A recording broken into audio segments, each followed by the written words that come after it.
Hello everyone, मेरा नाम सुप्रीत सिंह है। मैं सॉफ्टवेयर इंडस्ट्री में काम करता हूँ, पार्ट टाइम लिखता भी हूँ। कुछ लिखा है। एक कविता है जिसे अभी कल ही लिखा है मैंने। कल ही कुछ याद आया। तो कविता का शीर्षक है अगर तुम हाँ कह दो। अगर तुम हाँ कह दो तो काशी चल बसेंगे, जीवन की हर थकान को वहीं पर रख देंगे। गंगा किनारे बैठेंगे चुप चुप से हम दोनों, लहरों की हर कहानी को दिल में भर लेंगे। सांझ की आरती में जब दीपक झिलमिलाएं, तुम्हारी आंखों में हम अपना हर कल देख लेंगे। मणिकर्णिका की राह भी डराएगी नहीं फिर, मणिकर्णिका की राह भी डराएगी नहीं फिर, जब हाथों में तुम्हारे हाथ रख देंगे। ये जीवन मरण का फेर तब अर्थ खो देगा, जब प्रेम को हम मोक्ष का नाम दे देंगे। कहते हैं लोग प्रेम बस 2 दिन की बात है, हम प्रेम को जीवन की पहचान कर देंगे। अगर तुम हाँ कह दो बस एक बार, तो हम हर जन्म में तुम्हें अपना मान लेंगे। बहुत बढ़िया। और कुछ ऐसा लिखा था कि आजकल शायद आप लोगों ने रील देखी होगी, क्यों करते हैं इतना पाप पंडित जी, पता नहीं अगर देखी होगी तो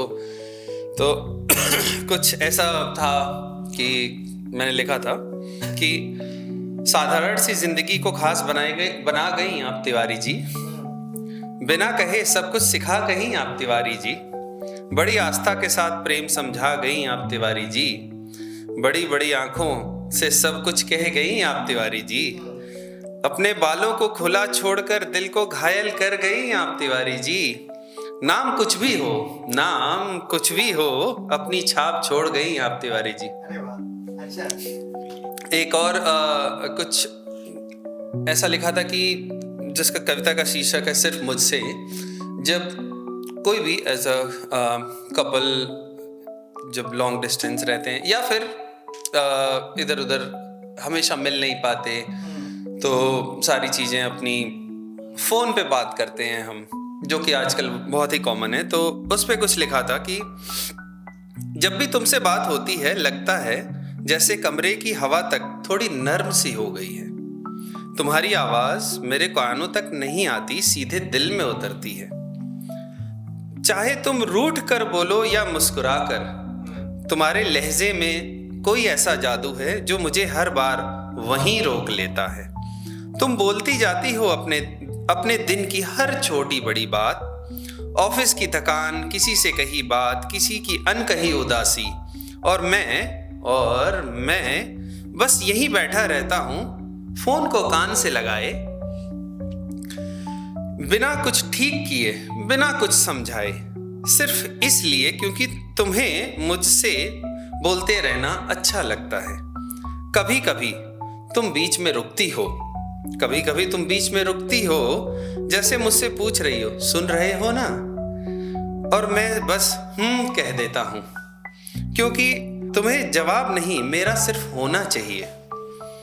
जब तुम्हारी बातें खत्म होती हैं तो कमरा फिर से सामान्य होता है, और पर मेरे भीतर काफी देर तक तुम्हारी आवाज गूंजती रहती है, जैसे मंदिर में आरती के बाद घंटी की आवाज बची रहती है। और तब समझ में आता है मुझे तुमसे इसलिए मोहब्बत नहीं कि तुम क्या कहती हो, मुझे मोहब्बत इस बात से है कि तुम सिर्फ मुझसे ही कहती हो। कुछ जैसे अंकुर को पता है ऑलरेडी, तो कुछ मैं भोलेनाथ का भक्त हूँ तो शेफ पे लिखता हूँ। अगर आप बोले तो मैं कुछ सुनाता हूँ। ये थोड़ा कहते हैं ना कि इंटेंस है। वो शिव ही क्या शिव, ये कविता की शीर्षक का नाम है। वो अधर्म ही क्या अधर्म जो धर्म की जड़ों को डर में ना खोल दे, वो सत्य ही क्या सत्य जो सत्य के सिंहासन को चुनौती देकर न डोल दे, वो पाप ही क्या पाप जो नर्क की दीवारों में दरार न डाले, वो अंधकार के राजमहल में खुद अपना न्याय न उछाले, वो रावण ही क्या रावण जो राम को रणभूमि में न उतार लाए, जिसके अंधकार की आग में मर्यादा स्वयं हथियार उठाए, वो कलयुग ही क्या कलयुग जो सतयुग को आईना न दिखाए, जहां सत्य कि जिंदा रहने के लिए खुद को झूठ सा न बताए। यह सवाल पूछता है सीधे नहीं चुनौती बनकर। यह समय देवताओं को भी परीक्षा लेता है शक्ति बनकर। और फिर आता है वो क्षण जहां न तो कोई तर्क काम आता है, न धर्म न अधर्म, सिर्फ संघार मुस्कुराता है। वो शिव ही क्या शिव जिससे काल भयभीत न हो, जिसकी तीसरी आंख के सामने समय भी सीमित न हो। डमरू की एक चोट में सृष्टि का संतुलन हिल जाए, भस्म की एक रेखा से सारा अहंकार जल जाए।